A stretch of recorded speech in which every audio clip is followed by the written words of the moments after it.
So when boys have struggled through a feminised education system, the exam results are published. But they're not really exam results anymore, because the exam-based element has been systematically reduced. We see the same results year on year.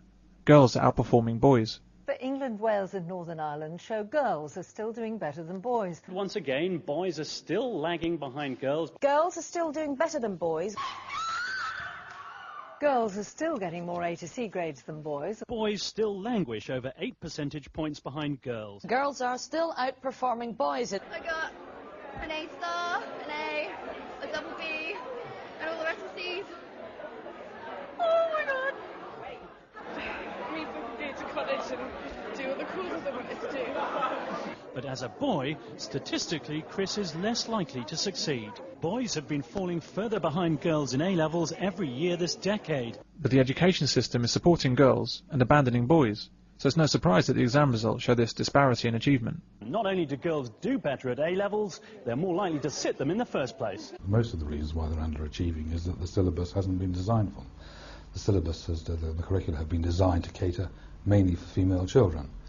And that is, one can see that in so many areas. The element of competition has been removed. And that's probably one of the most important areas. Boys, and indeed men, positively thrive on competition. You can't stop men competing. Men are involved in all sorts of sports, and if they're not playing them, they're watching them. They compete with nature, they climb mountains, they sail around the world, they compete in the workplace. Competition is something that men seem to be motivated by to a very high degree, an extremely high degree, so much so that it doesn't stop in childhood. It goes on and on into adulthood and old age. And what have we done? We've removed it from the classroom.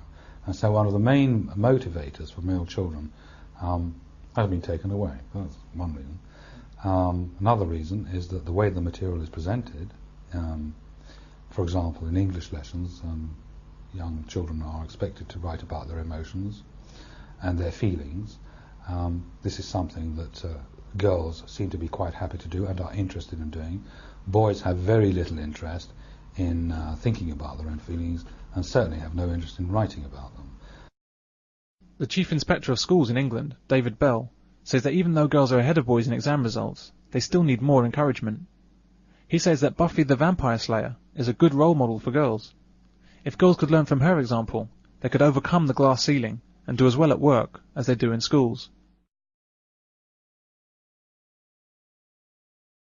And the exams are beginning to mean less and less as the feminising of our education system suppresses real achievement.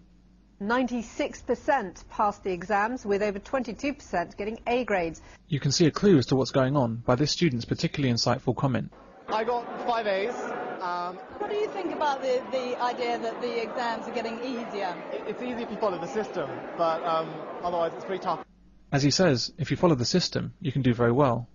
That's what feminised education is all about. The girls plod through all the coursework, tick all the boxes, and hand in all the assignments on time. You don't need any real ability to do well.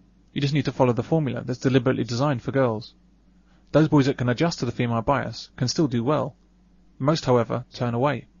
The way in which the children are examined, continuous assessment, is far more attuned to those who have the docile consistency to produce the work week by week by week. The way they're having to do the work is there is a lot more ordered writing that needs to be done in order to compute even the simplest of sums. And as a consequence, boys with their untidy writing, they're less concerned with detail, are far more likely to make mistakes. Girls, however, far more meticulous in carrying out these procedures, benefit from them. And this seems to be applying right across the curriculum. This is why employers are finding that GCSEs don't mean much anymore. They reward plodding mentality and not real ability. Generally speaking, the GCSE qualification is no longer a guarantee to an employer that the employee is going to meet the grade. The instant death exams suited boys. You know, they were the risk takers, so they would tend to outperform girls on just a straightforward written exam without coursework. But then when it comes to coursework, it's better. You know, girls operate better in that sort of sphere. More girls are sitting GCSE exams than boys. Many boys never actually get to sit GCSEs, as they're excluded for misbehaviour. Recently in Scotland, they did a survey into what's going on in classrooms, because again, you get this image all the time that boys are out of control and they're skiving off this, that and the other, they actually found that girls were equally out of control in the classrooms, and they found that the girls were more likely to actually skive off school than boys, but when it came to exclusion from school, boys were 4 times more likely to be excluded than girls, again because of this perception, boys are the problem. Because girls then go on to take up more and more A-level and degree places, the subjects studied are changing as well. Girls avoid the hard sciences and maths and opt for subjects that interest them more. In my maths A-level course, there were no girls in the class, and in physics, there was a single female. Well, another trend from the results is the drop in students wanting to study science. Apparently, they think it's too hard. The number sitting physics, for instance, has dropped. It is very concerning that we've seen very sharp drops in the numbers of people who are studying foreign languages, who are studying computer science, who are studying all science subjects. In some cases, a drop of 50% or more in the last 10 years. They're opting instead for media studies and psychology. I want to continue dance because I think that's probably my favourite subject. Between them, this group has 23 A or AS level qualifications, but only one in physics, and no one fancies it as a career. There didn't seem to be any points to what I was learning. There didn't seem like a kind of an outcome that was kind of relevant to me at all. I just didn't find it interesting. People assume that they'll go for creative things like dance and stuff because they assume that it's the easy option. Why not? Too hard. I knew I'd fail it, so I'll take the easy option. Women now take up the majority of university places, and this is increasing year on year. But women don't like chemistry, or physics, or maths, or computing, because those subjects are too demanding. Women prefer the humanities and soft sciences, like psychology. Schools and colleges therefore have to devote more resources to the subjects that girls choose. The consequences of this discrimination against men are already becoming apparent. The study of chemistry is in crisis. The number of university chemistry departments has dropped by more than a third in just 10 years. And in the last 8 years, the number of chemistry students has fallen by 25%. We don't get enough money for the teaching and the research that we do, and we couldn't get enough well-qualified students. The future lies with these youngsters. The government has promised more money for science, but unless they can be convinced it matters, chemistry itself may gradually dissolve before our very eyes. The BBC presents this story as an issue of funding, and as is typical, goes out of its way to show female chemistry students on camera, even though they're very hard to find. But the problem with chemistry isn't directly about money. It's an issue born out of the discrimination against men in education. Psychology. It's one of the big threats to chemistry. Gemma Wright, typical of thousands opting for a subject they perceive as easier and more useful. Now, for every chemist, we're training 5 psychologists. It's a lot more people-centred. There's a lot more advertisements and publicity going around about psychology.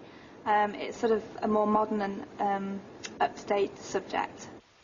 And that attitude so worries senior scientists, they're now launching a campaign to save chemistry. Those women that are encouraged onto real science courses at the expense of men tend to drop out and switch courses away from science because they find them too difficult. As a result, there are fewer students on science courses, and universities have to close departments for lack of funds. Now there's a crisis in chemistry, and the BBC just can't explain it. But it really isn't rocket science. Even though girls choose not to study maths, just as they choose not to study science, they're increasingly being encouraged onto maths courses to counter perceived discrimination against girls in this area. The way this is being done is to make the classes easier. Maths courses over the last 30 years have been modified in order to assist girls into higher education. Maths has been dumbed down. Yet each year, many university maths and physics departments report that fewer students have the basic skills needed for study. Since 1979, York University Physics Department has given its first-year students the same test. Year on year, the marks out of 50 have got worse and worse. In fact, Imperial is having to introduce remedial maths because they say the maths A-level curriculum is too easy. Questions that 30 years ago would have been given to 15 to 16-year-olds for the old O-level. Furthermore, often the old O-level questions are harder than new A-level questions because the new A-level questions liberally use diagrams and frequently, if not always, work the student through in a variety of little stages or steps. They will always work the student through. This is the world of feminised education.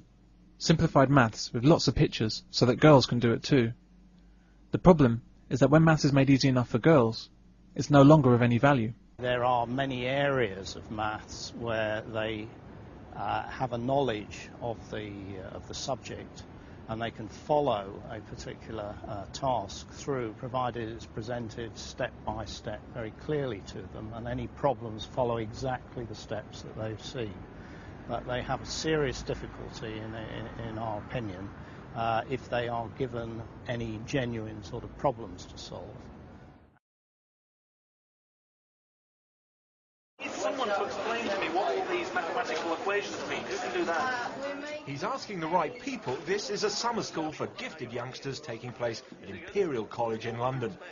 The gifted pupils at this event are all boys. You can tell that they must be all boys, because if there were any girls, they'd be the only ones on screen.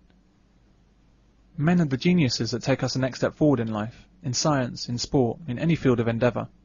If we persist in dressing up females as being more capable than they are, if we continue denying boys a proper education, if we go on simplifying tuition to cater to female abilities, we're heading for a future where every aspect of humanity will be damaged, every achievement dulled.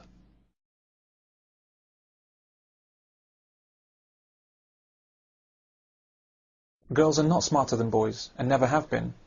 Every single industry and vital job on the planet is done best by men. Look around you.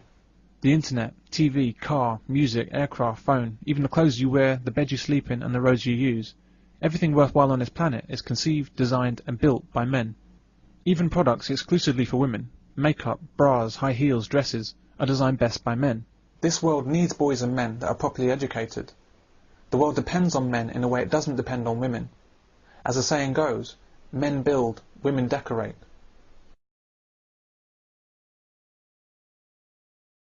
When we properly educate a girl, it's likely that she'll do well in life. She'll contribute to society, and she'll achieve her full potential.